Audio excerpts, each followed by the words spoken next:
రే గగన్, నువ్వు ఈ పాపం చేయటానికి వీల్లేదు. నాకు ప్రాణాలకి ప్రమాదం ఉందని తెలిసినా నువ్వు ఈ పాపం చేయకూడదనే నేను ఇలా బయటికి వచ్చాను. నువ్వు నన్ను నాన్న అని పిలవవు, నన్ను అసహించుకుంటున్నావు, అయినా కూడా నేను భరిస్తున్నాను. కానీ నువ్వు ఈ పాపం చేయకూడదు, ఈ తప్పు చేయకూడదు, అందుకే నువ్వు పిండం పెట్టకూడదని నేను ఇలా నీ ముందుకు వచ్చాను అని కేపీ చెప్తుంటే, అయ్యో మావయ్య, నేను మిమ్మల్ని బయటికి రావద్దని చెప్పాను కదా, అయినా ఎందుకు వచ్చారు అని భూమి ప్రశ్నిస్తూ ఉంటే, నోర్ముయ్ అంటూ భూమిని గగన్ తిడుతూ ఉంటాడు. ఈ కేపీ బ్రతికే ఉన్నాడని నాకు ముందే తెలుసు. ఈ కేపీని బయటికి రప్పించటానికే నేను ఇలా పిండ ప్రధాన కార్యక్రమం నాటకాన్ని ఆడాను.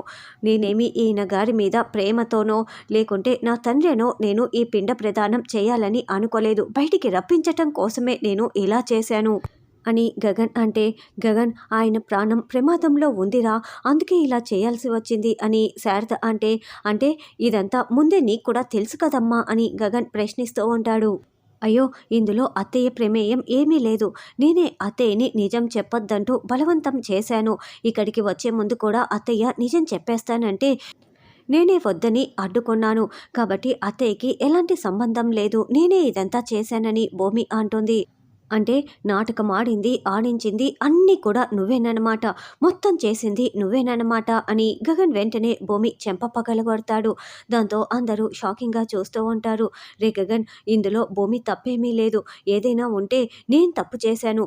భూమి మనల్ని అందరినీ కాపాడుతున్న దేవత, భూమిని మాత్రం ఏమీ అనకు అని కేపీ అంటుంటే, నువ్వు చేసేదన్నీ కూడా తప్పులే, నువ్వు ఎప్పుడు ఒప్పులు చేశావు? చిచి, నీ ముఖం చూడాలంటేనే నాకు అసహ్యంగా ఉంది. ఒక దయ్యం ఇంకో దయ్యాన్ని దేవత అని మాట్లాడుతోంది. అది విన్నాక కూడా ఇంకా నేను ఇక్కడే నిలబడి ఉన్నాను చూడు, నా చెప్పుతో నేనే కొట్టుకోవాలి. ఇంకెప్పుడు నీ ముఖం నాకు చూపించకు. పొరి అమ్మ, రా వెళ్దాం అని శారద చేయి పట్టుకొని గగన్ లాక్కు వెళ్తూ ఉంటాడు. ఇక వాళ్ళు వెళ్ళగానే చెర్రీ, కేపీ ఇద్దరు ఒకరిని ఒకరు గట్టిగా హక్ చేసుకొని చాలా సంతోషపడుతూ ఉంటారు. వెంటనే శరచంద్ర కుంకుమ తీసుకొచ్చి, అమ్మ మీరా పెట్టుకోమ్మ, కొన్ని రోజులు నిన్ను ఇలా చూడాల్సి వచ్చినందుకు నాకు చాలా బాధగా ఉంది అని శరచంద్ర చాలా సంతోషపడుతూ చెప్తూ ఉంటే మీరా పొట్టు పెట్టుకొని ఆనందిస్తూ ఉంటుంది. చూడు ఎస్పీ గారు, ఆ కేపీ బ్రతికే ఉన్నాడన్న నిజం తెలిసిపోయింది కదా. ఇప్పుడు నేరుగా ఆ కేపీ ఇంటికి వస్తే మా బావే వాడిని చంపబోయాడన్న నిజం మీరాకి చెప్పేస్తాడు అని అపూర్వ టెన్షన్ పడుతూ అడుగుతూ ఉంటే, చూడండి మేడం, ఆ కేపీ ఇప్పుడు ప్రాణాలతో ఉండొచ్చేమో, ఇంకాసేపట్లో నా చేతిలో చచ్చిపోతాడు. నేను పోలీస్ స్టేషన్లో లేను. వాడు ఆ కేపీ గాడు వచ్చే దారిలోనే కాపు కాసి ఉన్నాను. ఇంకాసేపట్లో వాడి చావు వార్త మీరు వింటారు. నేను వాడిని నా చేతులతో చంపేస్తానని చెప్పి ఫోన్ పెట్టేస్తాడు. తర్వాత చెర్రీ కేపీని కారులో ఇంటికి తీసుకువెళ్తూ ఉంటారు. నాన్న, అన్నయ్య మాటల్ని మీరు అసలు పట్టించుకోకండి. అన్నయ్య అలా కఠినంగా మాట్లాడినా మనసైతే వెన్ను అన్న విషయం మీకు తెలిసిందే కదా అని చెర్రీ అంటాడు. అన్నట్లు నాన్న, ఇంతకీ మీరు బ్రతికే ఉన్నా కూడా భూమి పెద్దమ్మ ఎందుకు దాచిపెట్టారు అని ప్రశ్నిస్తూ ఉంటే, అంటే చెర్రీ, ఆ ఎస్పీ సూర్య అని కేపీ చెప్పబోతూ ఉంటే అప్పుడే సూర్య వీళ్ళ కారుకి అడ్డుగా దారిలో నిల్చొని ఉంటాడు. చూడు కృష్ణప్రసాద్, నువ్వు ఇలా ప్రాణాలతో తిరిగి వచ్చిన తర్వాత కూడా ఇంకా బ్రతుకుతామని అనుకుంటున్నావా?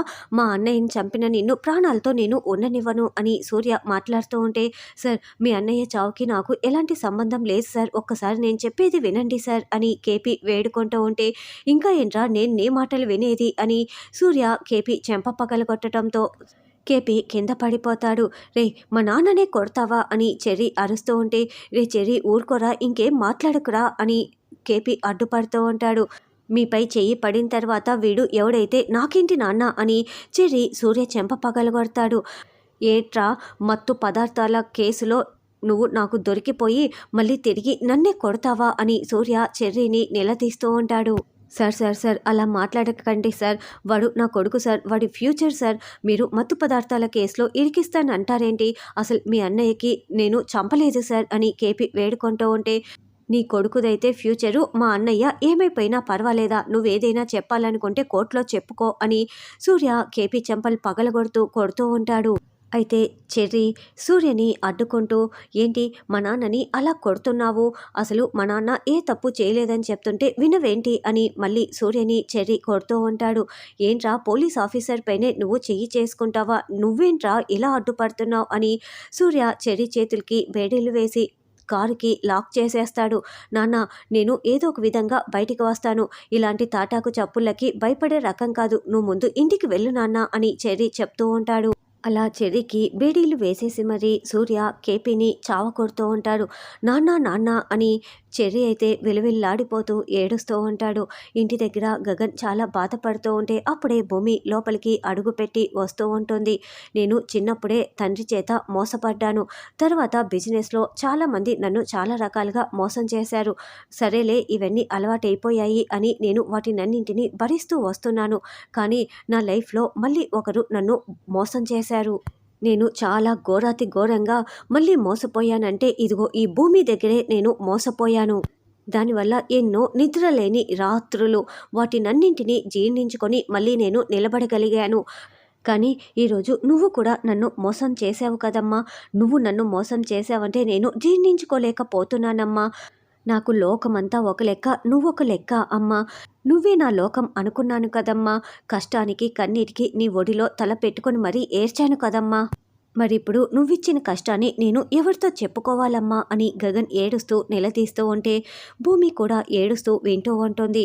ఇక శారద చాలా చాలా ఏడుస్తూ, నాన్న గగన్, నువ్వు భావోద్రేకంలో ఏమీ ఆలోచించకుండా నువ్వు నన్ను నిందిస్తున్నావు. ఇదిగో నువ్వు ఇలా బాధపడకూడదనే ఆయన్ని దాచానన్న నిజం నీకు చెప్పకుండా దాచిపెట్టాను. నేను చేసింది మోసం కాదురా, ఆయన ప్రాణాన్ని రక్షించాను. వాళ్ళ అన్నయ్యని ఆయనే చంపారన్న ఉద్దేశంతో ఆయన్ని చంపాలని ఆ ఎస్పీ సూర్య చూస్తున్నాడు. అదే నిజమని ఆ ఎస్పీ సూర్యని అపూర్వ రెచ్చగొడుతూ ఉంది. వాళ్ళిద్దరి వల్ల ఆయనకి ప్రాణహాని ఉందనే నేను ఆయన్ని ఇలా దాచిపెట్టాను. ఆయన ప్రాణాల్ని కాపాడడం కోసమే ఇలా చేశాను. ఇప్పుడు ఆయన బ్రతికే ఉన్నాడన్న నిజం సూర్యకి తెలిసిపోయింది కదా. ఇప్పుడు అతను ఏం చేస్తాడోనని నాకు చాలా భయంగా ఉంది అని శారద ఏడుస్తూ ఉంటే, ఏం చేస్తాడమ్మా, మహా అయితే ఆయన్ని చంపేస్తాడు, అంతే కదా. ఆ కృష్ణప్రసాద్ చావుకి అర్హుడేనమ్మా అని గగన్ మాట్లాడుతూ ఉంటే శారద ఇంకా ఏడుస్తూ ఉంటుంది. ఇంకోవైపు సూర్య కేపీని చావగొడుతూ ఉంటే వెంటనే చెర్రీ గగన్కి ఫోన్ కాల్ చేస్తూ ఉంటాడు. బావా, చెర్రీ దగ్గర నుంచి ఫోన్ వస్తుంది, మాట్లాడు బావా అని భూమి అంటే గగన్ మాట్లాడకుండా మౌనంగా ఉంటాడు. ఏంటి చెర్రీ అని భూమినే లిఫ్ట్ చేసి మాట్లాడుతూ ఉంటుంది. ఒకసారి అన్నయ్యకి ఫోన్ ఇవ్వు అని చెర్రీ అడుగుతూ ఉంటే ఆయన మాట్లాడే మూడ్లో లేడు అని భూమి చెప్తుంది.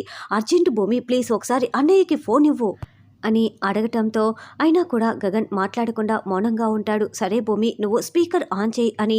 అన్నయ్య, మేము ఇద్దరం ఇంటికి వెళ్తుంటే ఆ ఎస్పీ సూర్య వచ్చి నాన్నని చంపేస్తున్నాడు, త్వరగా రా అన్నయ్య, వచ్చి కాపాడన్నయ్య, నేను లొకేషన్ షేర్ చేస్తున్నాను అని చెప్పి చెర్రీ ఫోన్ పెట్టేస్తాడు. చూడ్రా, మేము అనుకున్నదే జరుగుతోంది, వెళ్ళరా, వెళ్ళి మీ నాన్నని కాపాడరా అని శారద ఏడుస్తూ వేడుకుంటూ ఉంటుంది. నాన్న? ఎవరికి ఎవరు నాన్న? నేను మీకు ముందు ఎప్పుడో చెప్పాను, అతను ఎప్పుడో నా దృష్టిలో చచ్చిపోయాడు, నేనెందుకు కాపాడాలి, అసలు ఆలోచించాల్సిన అవసరం కూడా లేదమ్మా అని గగన్ అరుస్తూ ఉంటాడు. నీకు అవసరం లేకపోవచ్చు బావా, కానీ అవతల చెర్రీ వాళ్ళ ఇంట్లో అతన్ని కావాలనుకునే వాళ్ళు చాలామంది ఉన్నారు, వాళ్ళ కోసమైనా వెళ్ళి కాపాడు బావా. ప్లీజ్ బావా, అక్కడ మామయ్య బ్రతకాలని కోరుకునే వాళ్ళు చాలా మంది ఉన్నారు, వాళ్ళ కోసమైనా వెళ్ళు బావా, కాపాడు బావా అని భూమి దండం పెడుతూ వేడుకుంటూ ఉంటుంది. రే గగన్, మాట్లాడవేంట్రా, వెళ్ళరా అని శారద కూడా ఏడుస్తూ ఉంటుంది. మాట్లాడరత్తయ్య, ఆయన చలనం లేకుండా ఇలాగే నిలబడి ఉంటారు, అక్కడ ప్రాణాలు పోయినా కూడా ఈయనలో చలనం ఉండదు, నేనే ఏదో ఒకటి చేస్తాను అని భూమి వెళ్ళిపోతుంది. రే గగన్, నీకు దండం పెడతాను, వెళ్ళరా అని శారద దండం పెడుతూ ఉంటే గగన్ శారద చేతిని కిందికి దించేసి ఆలోచిస్తూ ఉంటాడు. రే సూర్య, వదలరా అని చెర్రీ వెలువెల్లాడుతూ ఉంటాడు.